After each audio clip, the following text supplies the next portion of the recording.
Hola a todos, mi nombre es John. Hoy voy a estar resolviendo los siguientes puntos de la actividad. Como primero, objetivos fundamentales de la protección radiológica. Uno de estos objetivos fundamentales de la protección radiológica viene siendo prevenir los efectos deterministas de la radiación, es decir, aquellos que ocurren por encima de ciertos niveles de exposición, como lo son eritemas, cataratas o esterilidad. Esto con el fin de asegurarse de que ninguna persona reciba dosis que lo puedan causar. El siguiente viene siendo reducir al mínimo los riesgos de efectos estocásticos, como lo son el cáncer o alteraciones genéticas que pueden aparecer incluso con dosis bajas, aplicando el principio de ALARA. Este tal principio de ALARA es un acrónimo, bueno, ALARA es un acrónimo en inglés que significa as low as reasonably actionable, que quiere decir tan bajo como sea razonablemente posible. Con, bueno, la siguiente, proteger a las personas y al medio ambiente. Dice, abarcando tanto a los trabajadores ocupacionalmente expuestos como al público y a los pacientes sometidos a procedimientos médicos con radiación. Siguiente punto, infografía relacionada con los organismos internacionales y nacionales de protección radiológica existentes. Aquí encontramos la infografía, donde en los organismos internacionales tenemos lo que son el ICRP, que es la Comisión Internacional de Protección Radiológica, el IAEA, Organismo Internacional de Energía Atómica, OMS, Organización Mundial de la Salud, el UNCEA, que es el Comité Científico de las Naciones Unidas sobre los efectos de la radiación atómica, el Euratom, la Comunidad Europea de Energía Atómica, y entre los organismos nacionales tenemos el Ministerio de Minas y Energía, tenemos INVIMA, el Instituto Nacional de Salud, Autoridades Nacionales de Licencia Ambiental, ANLA, IDEA, que es el Instituto de Hidrología, Meteorología y Estudios Ambientales. Tercer punto, los tres tipos de exposición. Bueno, en los tres tipos de exposición tenemos lo que son la exposición ocupacional, la médica y la pública. Aquí tenemos el cuadro sinóptico donde nos muestran la fuente, los límites y los ejemplos. Por ejemplo, en la ocupacional vienen siendo trabajos con radiación. Dice que en los límites tenemos 20 milisieverts, 20 milisieverts al año. Un ejemplo de este viene siendo los técnicos en centrales nucleares. Tenemos la médica, que viene siendo con diagnósticos o terapias.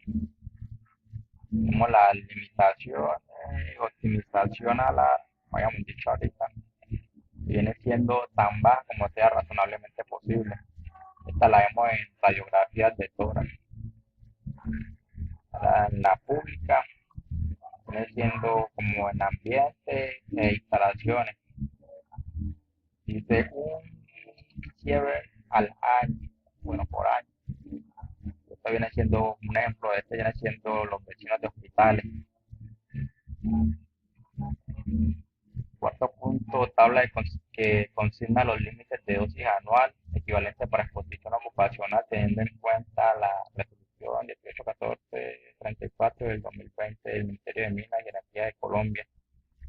Las recomendaciones del 2007 de la Comisión Internacional de Protección Radiológica y las normas de seguridad del OIA.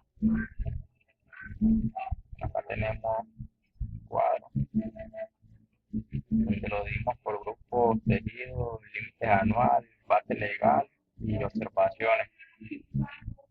Tenemos los trabajadores ocupacionalmente expuestos. Tenemos a 20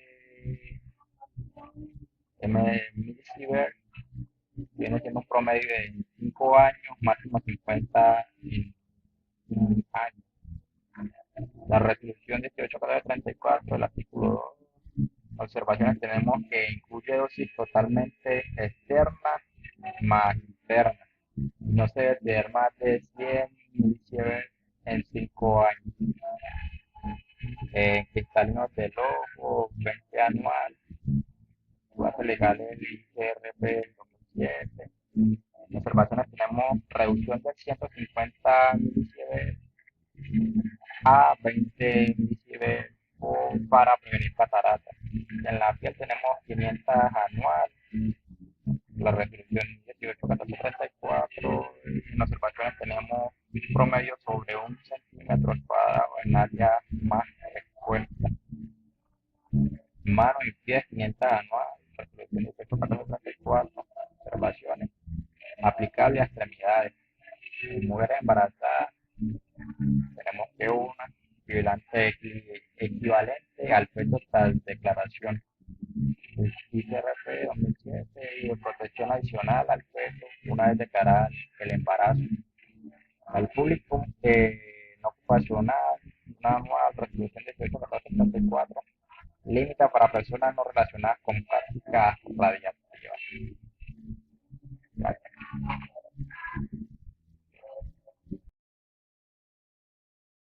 Hola, buenas tardes. Mi nombre es Eduardo Alexander Vergarenao. Hoy abordaremos cómo se clasifican los espacios a los que se trabaja con radiaciones ionizantes, enfocados en dos categorías fundamentales, que son las zonas controladas y las zonas supervisadas. Estas definiciones están reglamentadas por la resolución 181434 del Ministerio de Minas y Energía, que establece los parámetros para garantizar en la seguridad radiológica en Colombia.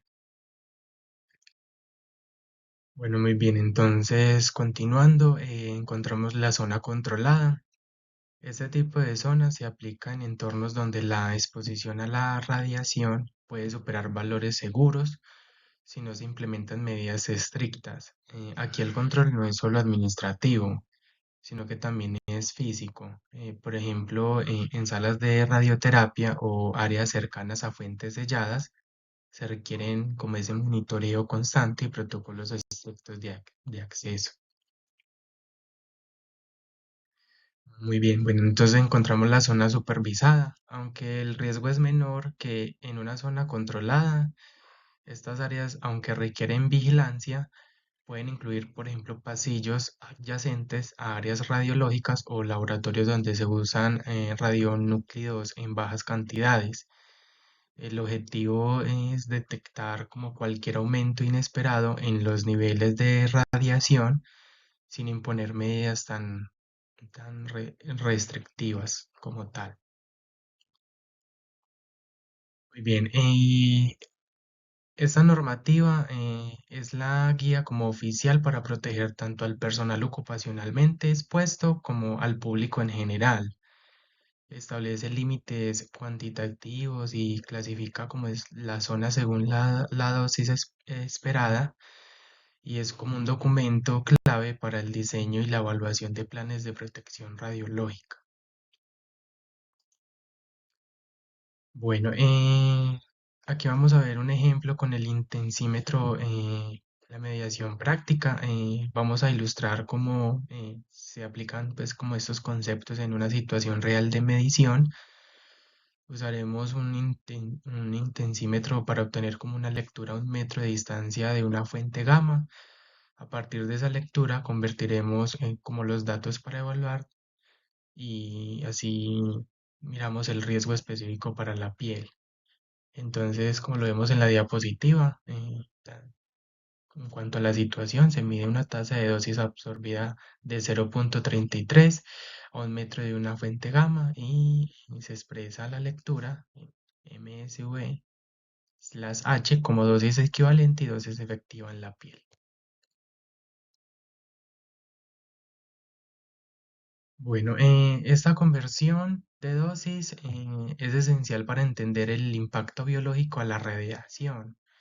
La dosis absorbida se transforma en dosis equivalente al considerar el tipo de radiación, y luego en dosis efectiva, que refleja la sensibilidad del órgano o tejido expuesto. En este caso, es la piel como tal. Entonces, como vemos en la diapositiva, inicialmente pues los ítems que nos entregan para evaluar y la fórmula que se utiliza en la conversión. Muy bien, entonces aquí resumimos como el procedimiento paso a paso. Este enfoque no solo permite interpretar como los valores medidos, sino que también nos da la oportunidad de comunicar claramente los riesgos asociados. Es especialmente útil al establecer si una zona debe clasificarse como controlada o como una zona supervisada. Muy bien, entonces la clasificación correcta de las zonas radiológicas permiten tomar decisiones basadas en riesgos y proteger de manera eficiente tanto a los trabajadores como al público.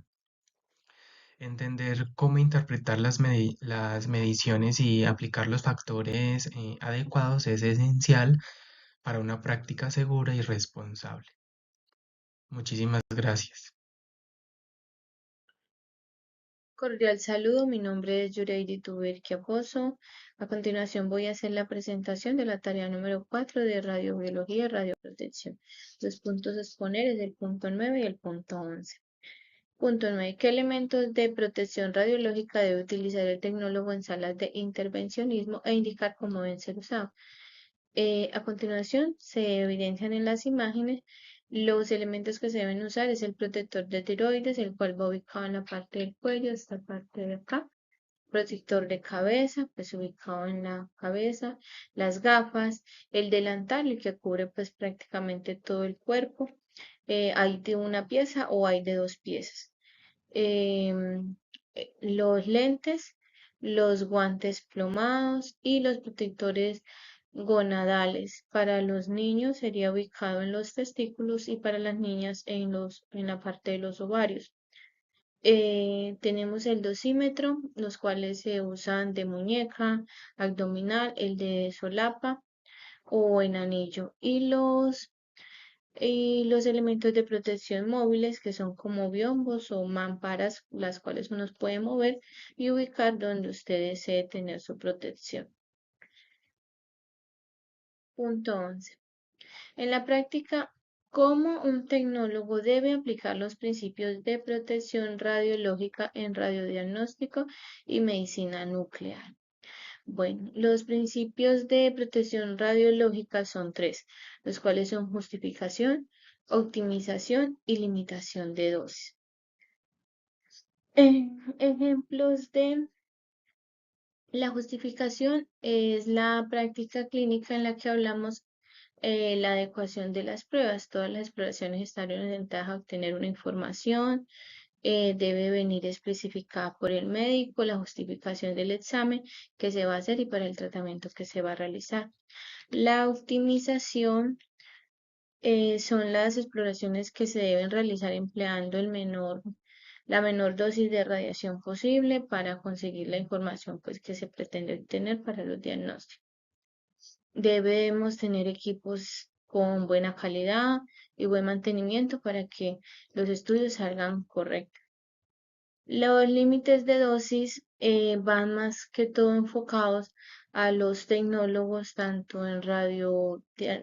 radiodiagnóstico como medicina nuclear, más que a los pacientes, ya que los límites de dosis son las dosis de radiación que se van acumulando al pasar del tiempo y al usted estar expuesto a la radiación constantemente. Ejemplos, en justificación. En radiodiagnóstico no se puede realizar una tomografía si una radiografía simple nos puede brindar el diagnóstico. En medicina nuclear, pues tenemos que no se puede hacer una gamografía ósea en pacientes con dolor inespecífico. Se debe realizar primero, perdón, si no se presenta sospecha de metástasis o otras patologías. Se debe evaluar con otro médico menos invasivo para lograr el diagnóstico. La optimización radiodiagnóstico se debe seleccionar los protocolos dependiendo de la edad y zona del cuerpo irradiar. Los protocolos de pacientes pediátricos deben ser las dosis más bajas, pero que se obtenga una imagen útil. Medicina nuclear Antes de aplicar yo a un paciente que se encuentre con tratamiento de cáncer de tiroides, se debe efectuar una dosimetría personalizada para calcular la menor dosis a usar. Límites de dosis en radiodiagnóstico: se usa el dosímetro y protectores plomados, lo cual ayuda a evitar la exposición a la radiación. Y en medicina nuclear también, al preparar sustancias radioactivas, se debe usar blindaje, guantes, jeringas protegidas, entre los otros elementos, para mitigar las dosis de radiación anuales a las cuales debemos estar expuestos los trabajadores.